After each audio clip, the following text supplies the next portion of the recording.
Hello friends, welcome to VPS English. और pronoun के अंतर्गत अभी तक हमने पहले टाइप के प्रोनाउन पर्सनल प्रोनाउन की बात कर ली और पर्सनल प्रोनाउन के ही अंतर्गत हमने दूसरे टाइप के प्रोनाउन जो कि पॉजिटिव प्रोनाउन होता है उसके बारे में भी बात कर ली। आज हम बात करेंगे तीसरे टाइप के प्रोनाउन की जो कि है डिमॉन्स्ट्रेटिव प्रोनाउंस।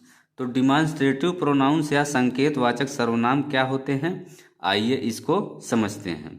फ्रेंड्स, ऐसे प्रोनाउंस जो उन व्यक्तियों या वस्तुओं की ओर संकेत करते हैं जिनके विषय में ये प्रोनाउन सूचना देते हैं, तो इन प्रोनाउंस को हम डिमॉन्स्ट्रेटिव प्रोनाउंस कहते हैं।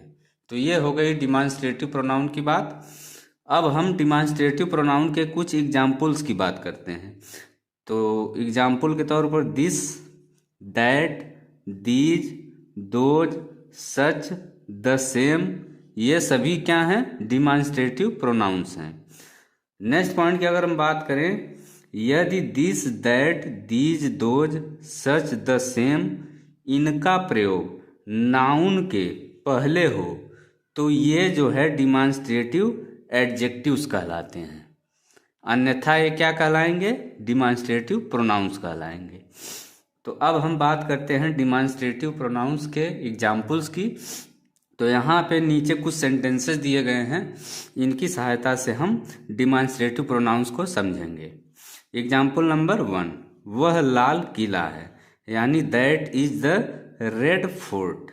तो यहाँ पे वह के लिए दैट का प्रयोग आया, दैट का प्रयोग हुआ है, और दैट जो है किसकी ओर संकेत कर रहा है, रेड फोर्ट की ओर संकेत कर रहा है, यानी लाल किले की ओर संकेत कर रहा है। तो इसलिए दैट यहाँ पे डिमॉन्स्ट्रेटिव प्रोनाउंस है।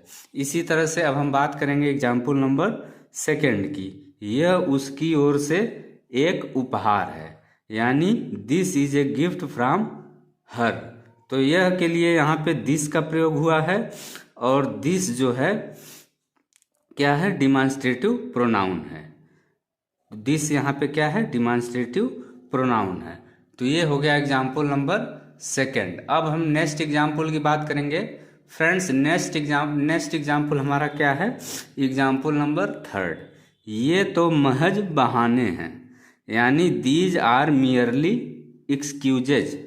तो यहाँ पे ये के लिए किसका प्रयोग हुआ है, दीज, और दीज जो है किसके तौर पर इसका प्रयोग हुआ है, डिमॉन्स्ट्रेटिव प्रोनाउन के रूप में दीज का प्रयोग यहाँ पे हुआ है।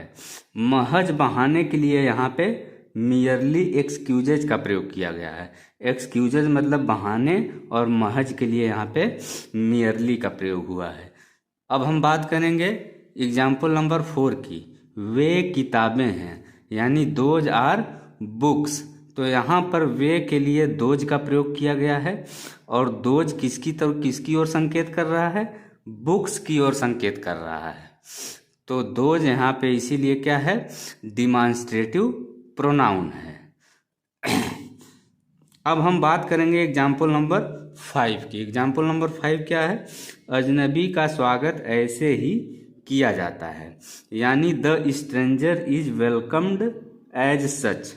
तो यहाँ पे अजनबी के लिए द स्ट्रेंजर का प्रयोग हुआ है, और इसके साथ ही स्वागत के लिए वेलकम्ड का प्रयोग हुआ है, और इसके साथ ही ऐसे के लिए यहाँ पे सच का प्रयोग हुआ है। सच जो है क्या है, यहाँ पे डिमॉन्स्ट्रेटिव प्रोनाउन है। तो अजनबी का स्वागत ऐसे ही किया जाता है, यानी the stranger is welcomed as such. अब हम बात करेंगे एग्जाम्पल नंबर 6 की, राम वैसा ही है जैसा पहले था, या राम वैसा ही है जैसा वह पहले था। दोनों का अर्थ एक हुआ। अब हम बात करते हैं इसके ट्रांसलेशन की, Ram is the same as he ever was. तो यहाँ पे द सेम का प्रयोग हुआ है, और द सेम यहाँ पे क्या है, डिमॉन्स्ट्रेटिव प्रोनाउन है। द सेम फ्रेंड्स यहाँ पे क्या है, डिमॉन्स्ट्रेटिव प्रोनाउन है। Ram is the same, Ram वैसा ही है, वैसा ही के लिए यहाँ पे क्या है, द सेम का प्रयोग हुआ है। तो फ्रेंड्स, ये था आज का वीडियो। अगर वीडियो आपको अच्छा लगे तो वीडियो को लाइक करें, शेयर करें, साथ ही चैनल सब्सक्राइब करना न भूलें।